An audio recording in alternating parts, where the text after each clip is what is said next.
Good evening, everyone. I'm Jason Powless. Decision 2020. We are on our way to knowing who will battle Democrat Congressman Anthony Brindisi for the 22nd District Congressional seat this November.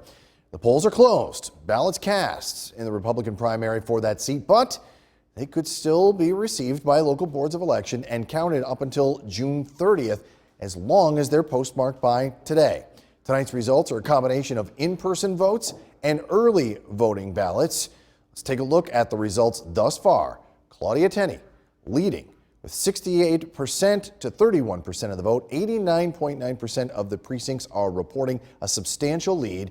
But again, a lot of absentee ballots out there to count. Let's go live now to News Channel 2's Jolene Ferris at campaign headquarters. Jolene, good evening.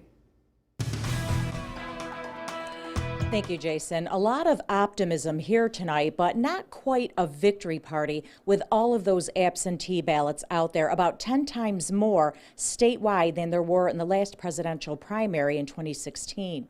Earlier today, 22nd District Republican congressional candidate George Phillips, a Binghamton history teacher, voted at the Endwell Fire Department in Broome County. He's feeling pretty good about that mountain of absentee ballots. Republican candidate Claudia Tenney voted this morning at St. George Orthodox Church in New Hartford, and she obviously, with these numbers, is feeling pretty confident about tonight's outcome. So obviously, hopefully we'll win today. I'm pretty confident about it, but we now need to go on to a general election. We need to consolidate the Republican Party, obviously bring everybody together. We can win this district. If we're up, we've worked the absentee so hard, we think we will be victorious.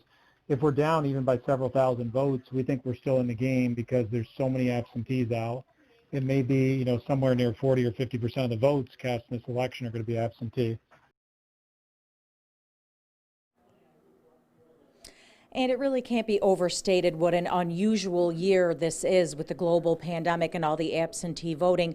As long as they're postmarked today, those ballots can be received by local boards of election and counted right up until the 30th. So we might not know anything for several days, possibly into July. We'll have to see, like we said, if Claudia Tenney, if anyone declares victory before then.